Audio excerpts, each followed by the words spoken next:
जम्मू कश्मीर की आतंकी वारदात पर एक्शन में केंद्र सरकार। गृह मंत्री अमित शाह ने आज बुलाई हाई लेवल मीटिंग में राष्ट्रीय सुरक्षा सलाहकार अजीत डोभाल और जम्मू कश्मीर के एलजी मनोज सिन्हा होंगे शामिल। सेना सीआरपीएफ के टॉप अधिकारी भी रहेंगे मौजूद।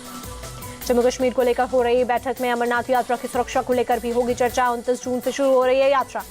जम्मू कश्मीर के डीजीपी आर स्वैन का बयान। भारत सरकार से मिली आतंकियों को चुन चुन कर मारने की पूरी छूट। जम्मू कश्मीर के डीजीपी ने कहा, आतंकी तादाद में बहुत ज्यादा नहीं है, चूहे की तरह है, हमारे फोर्स के आगे नहीं टिकेंगे। दिल्ली में भीषण जल संकट जारी है। ओखला इलाकों में टैंकरों के पहुंचने मची अफरा तफरी। कुछ लोग टैंकरों के ऊपर चढ़े। दिल्ली के गोविंदपुरी इलाके में भीषण जल संकट। टैंकरों के जरिए हो रही है सप्लाई। पानी के लिए मची आपाधापी। दिल्ली में पानी की किल्लत को लेकर सियासत तेज। कांग्रेस के बाद आज बीजेपी का प्रदर्शन। दिल्ली के 14 जिलों में प्रदर्शन करेंगे बीजेपी कार्यकर्ता। बीजेपी का आरोप, अरविंद केजरीवाल सरकार के भ्रष्टाचार और लापरवाही के चलते दिल्ली में हुआ जल संकट। दिल्ली जल संकट पर आप विधायकों ने केंद्रीय जल शक्ति मंत्री सीआर पाटिल को लिखा पत्र। जल समाधान के लिए हस्तक्षेप करने का अनुरोध किया।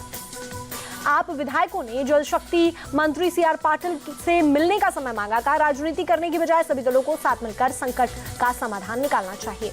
लोकसभा स्पीकर के चुनाव में विपक्ष भी खड़ा कर सकता है अपना उम्मीदवार। सूत्रों के मुताबिक उपाध्यक्ष पद नहीं मिला तो विपक्ष उतारेगा अपना उम्मीदवार।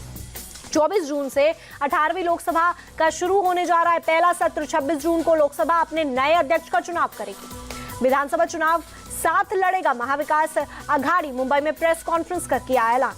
शरद पवार का मोदी पर निशाना है। कहा, पीएम ने जहां जहां रोड शो किया उन जगहों पर एनडीए की जीत हुई। उद्धव ठाकरे ने कहा, जो एनडीए पर सवाल उठा रहे थे जनता ने उन्हें आईना दिखा दिया। कांग्रेस नेता पृथ्वीराज चौहान ने कहा, महाराष्ट्र में सरकार बदलना तय। विधानसभा चुनाव में भी जनता देगी प्यार। भोपाल में आज केंद्रीय मंत्रियों का होगा स्वागत। शिवराज ज्योतिरादित्य सिंधिया समेत 6 केंद्रीय मंत्रियों का भव्य स्वागत करेगी प्रदेश बीजेपी। यूपी कांग्रेस के प्रदेश अध्यक्ष अजय राय का बयान। हम चाहते हैं रायबरेली से सांसद रहे राहुल गांधी। रायबरेली से गांधी परिवार का पुराना रिश्ता। बीजेपी की 4 सदस्यीय समिति करेगी बंगाल का दौरा। राजनीतिक हिंसा पर पार्टी अध्यक्ष को सौंपेंगी रिपोर्ट। बंगाल बीजेपी कमेटी के सदस्य विप्लव देव पर कुणाल घोष का तंज। रिपोर्ट लेने वो आ रहा जिसने त्रिपुरा में सबसे ज्यादा किया वॉयलेशन। पश्चिम बंगाल के बशीरहाट में हुई थी टीएमसी बीजेपी कार्यकर्ताओं में झड़प। चली गोलियां, टीएमसी का एक कार्यकर्ता घायल। मणिपुर में फिर हिंसक वारदात। सचिवालय के सामने के खाली पड़े घर को आग के हवाले किया गया। पास में ही सीएम का बंगला। छत्तीसगढ़ में नक्सलियों के खिलाफ फिर बड़ा एक्शन। नारायणपुर मुठभेड़ में 8 नक्सली ढेर, 1 जवान शहीद। सख्त कार्रवाई से नक्सलियों में बौखलाहट। छत्तीसगढ़ में सीएम विष्णुदेव साय का बयान। ओडिशा में हुआ मंत्रालय का बंटवारा। सीएम मोहन मांझी ने अपने पास रखे गृह और वित्त मंत्रालय। डिप्टी सीएम कनक वर्धन सिंह देव को कृषि और ऊर्जा विभाग मिला। दूसरी डिप्टी सीएम प्रवती परिदा को महिला एवं बाल विकास मिशन शक्ति और पर्यटन विभाग सौंपा गया। चुनाव के बाद कर्नाटक में महंगाई की मार। कांग्रेस सरकार ने बढ़ाया पेट्रोल डीजल के दाम। पेट्रोल 3 रुपए, डीजल 3 रुपए 5 पैसे महंगा। नीट मामले में सुप्रीम कोर्ट में एक और याचिका। 20 छात्रों ने याचिका दाखिल कर सीबीआई जांच की मांग की। बिहार में नीट पेपर लीक मामले में ईओयू ने 9 परीक्षार्थियों को नोटिस भेजा। अभिभावकों के साथ पूछताछ के लिए बुलाया। इंडिया टीवी के एडिटर इन चीफ और चेयरमैन रजत शर्मा को बड़ी राहत। दिल्ली हाईकोर्ट ने प्रथम दृष्टया कांग्रेस नेताओं के आरोप गलत माने। दिल्ली हाईकोर्ट ने माना, कांग्रेस नेताओं ने मनगढ़ंत तरीके से सनसनी फैलाई। कहा, रागिनी नायक ने अपशब्द कहने के झूठे आरोप लगाए। दिल्ली हाईकोर्ट का रागिनी नायक समेत कांग्रेस नेताओं को आदेश। मामले से जुड़े ट्वीट वीडियो तुरंत हटाएं। रजत शर्मा ने 100 करोड़ की मानहानि का किया है मुकदमा। हाईकोर्ट ने मामले पर कांग्रेस नेताओं को समन जारी किया है। अब 11 जुलाई को होगी अगली सुनवाई। दिल्ली हाईकोर्ट के फैसले पर रजत शर्मा का ट्वीट लिखा, सत्य परेशान हो सकता है पराजित नहीं।